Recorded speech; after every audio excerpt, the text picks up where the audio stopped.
Hello, everyone, and welcome to today's presentation. I'm Ryan Nakade, and I'm going to be doing a presentation called Mindful Politics, Dharma and Dialogue, Addressing Political Polarization and Social Division. And as many of you know, we live in a very turbulent and culturally divided time, where there are a lot of political conflicts and social discord regarding big political disagreements that people have with each other. And personally, I know a lot of relationships, communities, organizations, and even families that have gone down in flames over very strong political disagreements, where it seems like it's becoming harder and harder just to have a conversation with someone that you disagree with or that you differ from in opinion. And so my question is, how do we use Buddhist teachings to address social and political conflict?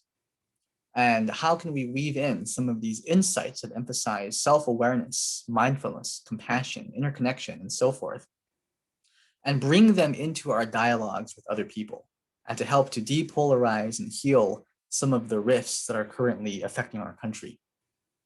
So a little bit about myself, just for some background context. I'm trained as a mediator and facilitator, and I teach dialogue workshops here where I live in Gresham, Oregon, which is in the greater Portland metro area. And I teach dialogue workshops to the public through several government agencies. And my goal is to use dialogue, especially over very contentious political topics, as a way to develop increased self-awareness. And this means several things, right? It means being more self-aware of how we think about things, being self-aware of the emotions that we have, the strong feelings that we have, and how we self-regulate these emotions, being aware of the kind of knowledge or data or news sources that we use to inform our opinions on political issues and so forth. And how can we bring this cultivated, this increasingly deepened self-awareness into dialogue with others, which has a very depolarizing and kind of almost soothing effect on the conversation, right? And finally, how can we use dialogue as a way to complexify our understanding of the topic? And complexity is something I love to emphasize in dialogue, especially over social and political issues that are very complex, and they demand more perspectives and contexts and variables to be brought into the conversation, right? And I think that this is really helpful to combat this tendency to look at things in a very black and white sort of way. And when we understand how complex and interconnected these problems are, we're less likely to just double down on one side of that black-white binary or dichotomy. So there are really four Buddhist insights or Buddhist teachings that are very meaningful to me, and I found to be very useful when applied in conversation and dialogue with others. And those are impermanence, emptiness, dependent origination, and compassion. And so we're going to unpack what the four of these mean and how I try to bring them into dialogue training and practice. So let's start with impermanence.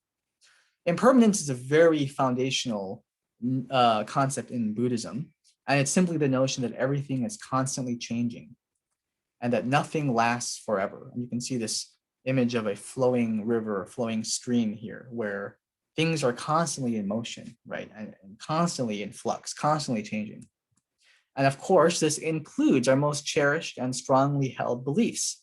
And we all have our own convictions, right? We all have our own opinions on what we think is best for our community or what's best for our country. And it's important to remember that even these are our convictions that we hold most strongly are bound to change and have changed over the course of our life. So I like to ask people questions to get them to reflect on how their beliefs have changed and evolved over time. So basic question would be, how has your belief about this topic changed over time? Did you gain new information or revise existing information that you already had? And with the news, right, there's so many different news sources out there, social media, Facebook, YouTube, legacy media. We're constantly bombarded with information and data. So we're constantly having to revise and take in new information. Let's go to feelings, right? Do you feel more or less strongly about it, about whatever issue we're looking at? And maybe something happened in the news that was very salient to us, and it really upset us, right? We got really angry and really emotionally worked up about it. maybe after a week, our feelings calm down. And so we don't feel as passionate or as strongly about that issue.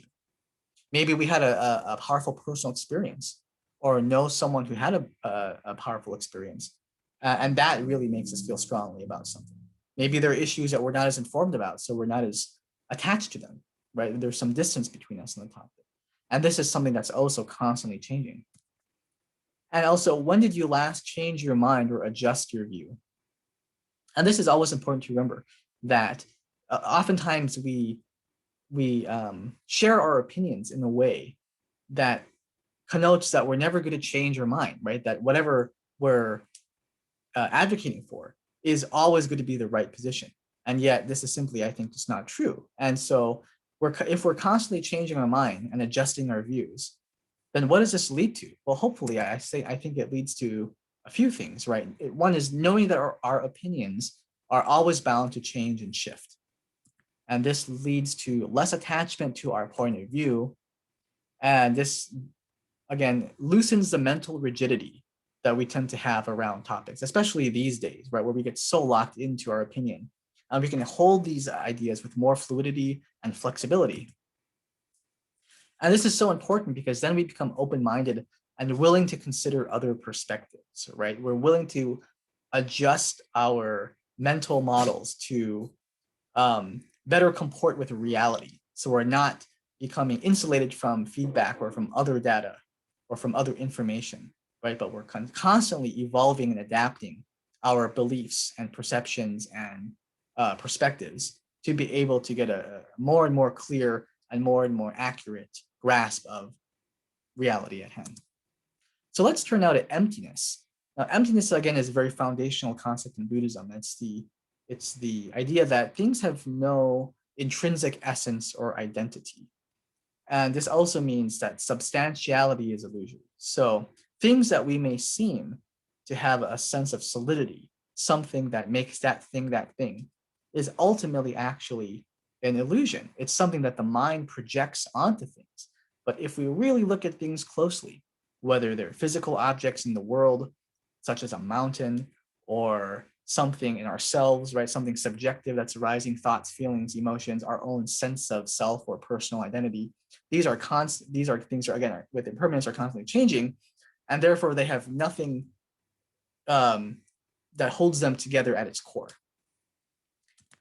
And this allows us to see through our beliefs, to see through our opinions or mental models of the world, rendering them transparent. And again, this is a theme here, right? Even our most cherished and strongly held beliefs. Are we able to see through them and to see the intrinsic emptiness within them? So there's an exercise I love to give in some of my workshops called the mind map. This was actually developed by my colleague. And basically, as you can see in the middle here, you can take any view that you have on any political issue, right? It could be guns, it could be immigration, abortion, healthcare, foreign policy, whatever. And we're going to break it down into different components that actually make up and comprise the view. So one of the things that people write down is, what are the emotions that you have around this issue? And we can think about the content of the emotions, right? Like when I think about immigration, I feel really angry, or I feel really scared, or maybe I feel really excited, right? And also we can think about the intensity of our emotions, right? So on a scale of 1 to 10, how angry do you feel? How scared do you feel, right? How secure do you feel? So these are some things people can reflect on. The second one is information. And this includes what kind of research or data or information do you have that informs your view on this topic? And of course, these days, people get information from a million different sources, and we all look at different sources. We only have so much time and energy to research things. So there's always information we're not going to have. So it's good to be conscious of the information that we do have and that we do use to inform our opinion on something. The third one is our values. What are our core values or moral principles that we hold dear, and in which any political stance that we have is a reflection of, right? So you may find 10 people who are all for the same policy, but when you really probe into it, you'll find that they have 10 different reasons why they support that policy, 10 different underlying values that inform their attachment or sense of importance to that position. The fourth one is the social context. And this includes things like cultural factors, social identity factors such as race and gender, and even the generational context that you're in, right? How does our social context shape and mold our perspective and worldview? And this is something that I think is very important to reflect on. I grew up at Daifukuji in Hawaii in a Japanese Hawaiian cultural context, and that I think informed my view in a lot of things, and might be I might look at the world very differently from someone who grew up on the mainland, for example. So I think it's fun to be aware of how our cultural influences and social influences have helped to inform or construct our worldview. The fifth one is very important. These are hesitations and uncertainties that we have. And I don't think anyone has 100% conviction about anything, right? We always might have some doubt or some hesitation that maybe this new policy or this idea that we have, it might be mostly good, but there might be some unintended consequences. There might be some drawbacks or trade-offs that we have to be honest about. And when we become aware of our uncertainties, and then we're able to share them in dialogue, that really opens the conversation, right? Because you can say, I stand for this, but I still have some uncertainties. What do you think, right? So it makes a lot of space and opens the dialogue for more collaboration and open-mindedness to flow there. And finally, experiences. What are the personal life experiences that we have had that inform our view? And everyone has a different life experience, right? And so it's very enlightening to reflect on what kind of experiences, what are the most powerful salient experiences that we have that shape our view. And again, once we become aware of what the experiences were, how it informs our view, we're able to share that with others. And that personal touch really infuses a lot of empathy and compassion into the conversation, because you can see how a policy or idea, a social, a cultural value that may be very abstract lands for someone personally. I think that's a really important thing to share with people. So hopefully, with this mind map exercise where we deconstruct the solidity or core of our belief into these components and kind of see the emptiness of it, right? We can see through it. This will lead to us having less identification and attachment to our perspective. It also gives us understanding of how our beliefs are constructed. And usually, you can think about all the positions that you hold. I'm for this position on immigration. I'm for this position on healthcare. I'm for this position on just the role of government in general or whatever, right? But we don't really understand how we got to those conclusions. We just believe that we're for or against something, but we don't really do the introspection and thinking to think, how did we actually go from A to B? So this exercise helps us to know how our beliefs were constructed and what is involved in constructing it. So there's an increase in awareness in that capacity. And this allows us to share the more personal aspects of a belief, which, as I just mentioned, connects and humanizes us, right? The personal experiences, the emotions that you have, the news and data sources that you saw, the cultural background that you bring in. These are all really important to get past some of the polarization to start to see our humanity. So the next insight is one of my favorites to emphasize in dialogue. And this is dependent origination. And I think in Buddhism, dependent origination can be kind of a difficult concept to grasp at first, especially for people like us who grew up in the West, where we tend to think very differently than reality as this interconnected, entangled system, right? Where and the classic Buddhist saying that describes interconnection is, if this exists, that exists. If this ceases to exist, that also ceases to exist. So there's a kind of interbeingness here, as Thich Nhat Hanh, the Buddhist teacher, calls it, right? And I connect the idea of dependent origination with the idea of complexity. And complexity is where everything is connected to everything else, right? So if you affect one part of the system, it could elicit a change in another part of the system in a way that we had no idea would happen, or we may not be even able to see it, right? So when we're talking about very complex social and political issues that have a lot of moving parts to them, and they have a lot of variables, they're constantly changing and adapting depending on the context and the time.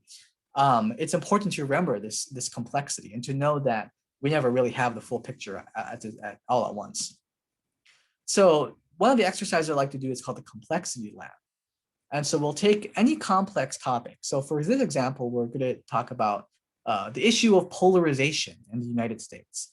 And basically, we start with the topic, and then in a group, people start bringing in other perspectives that contribute or cause this issue. So what are all of the causes of polarization and social discord in the US today? Well, there are many, many, many causes, right? There are economic reasons, right? People maybe have lost their job. They may feel like they're falling behind and not keeping up with the Joneses. They may feel like the rich are getting richer and the poor are getting poorer. And so there may be a frustration there, right?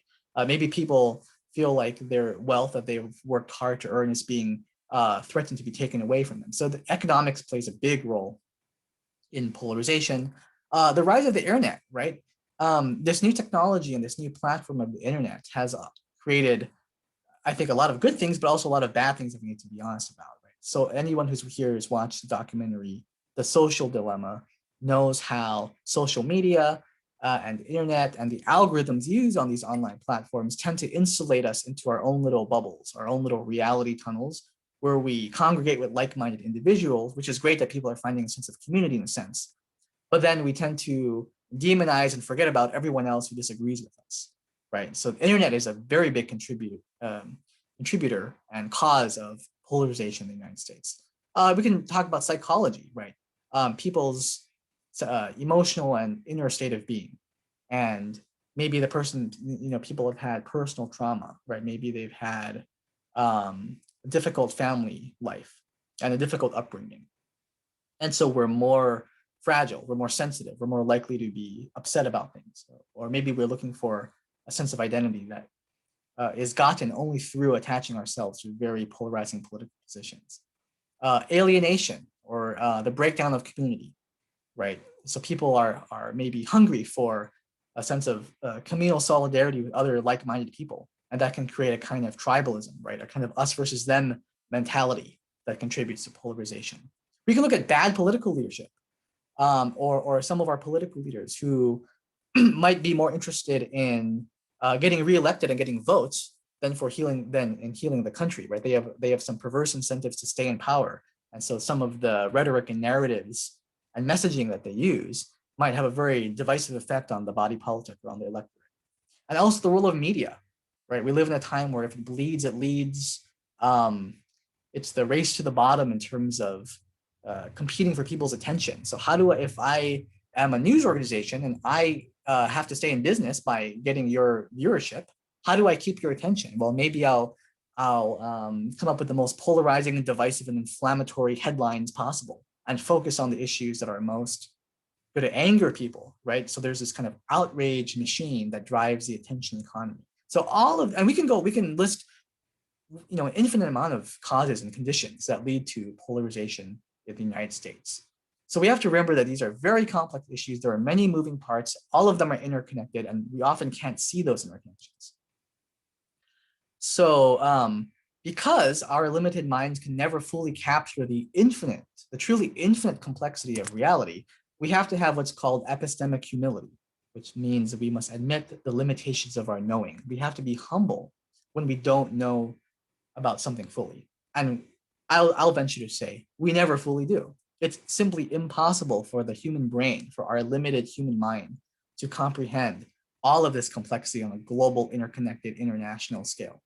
And I think the Buddha said 90 to 95% of our perceptions of reality are just completely wrong or just untrue and inaccurate. So knowing that, right, how does that affect how we approach our own political thinking and our own attachment to these issues, and how do we then share that in dialogue with others? So the last section is on compassion. Again, very important and central concept in Buddhism. And compassion is simply the insight and understanding that we could have been the other person, held their views if we had their life circumstances and experiences, right? So that I might believe what you believe if I grew up in the culture that you grew up in, if I was born in the time period or generation that you were in, if I've had some of those difficult or not difficult personal experiences that you had. And again, it's a realization of our interbeing. It's a realization of our interconnectedness. And again, I think all of these different teachings, right? Emptiness, impermanence, dependent origination, all lead to compassion as the kind of fruit of these insights. And understanding that because of the causes and conditions of this dependently originating complex world we live in, anyone could have had any position or taken any view on anything, even if we think that someone's position is completely wrong, harmful, racist, sexist, terrible, bad for the country, un-American, unpatriotic, whatever. We might have been them. So can we put ourselves in their shoes and have that deep sense of empathy and compassion for them? And this is very important to not otherize people, because we're able to see them as part of ourselves, right? And even if we're going to draw a distinction between ourselves and others, I may belong to the Democratic side, you may be on the Republican side, right? I may be blue leaning, you may be red leaning. I might be fiscally conservative, you might be more fiscally progressive, whatever it is. We still need that contrast to derive our sense of identity. Hence, we're all interconnected, right? So even if there's another group that I really disagree with and think is wrong, I can only understand partly who I am and my political identity by contrasting myself with them.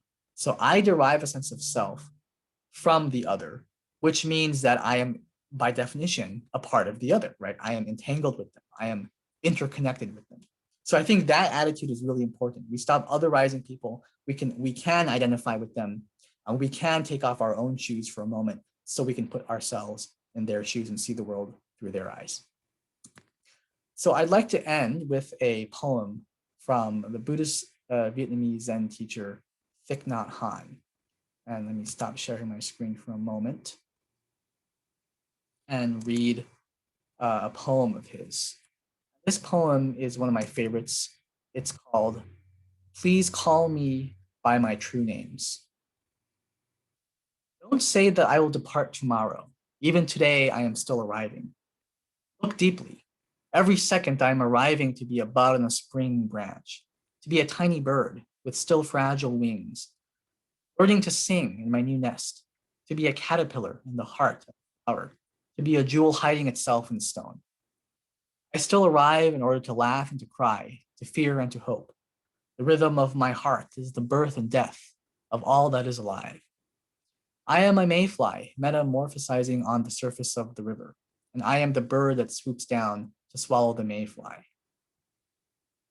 I am a frog swimming happily in the clear water of a pond, and I am the grass snake that silently feeds itself on the frog. I am the child in Uganda, all skin and bones, my legs as thin as bamboo sticks, and I am the arms merchant selling deadly weapons to Uganda.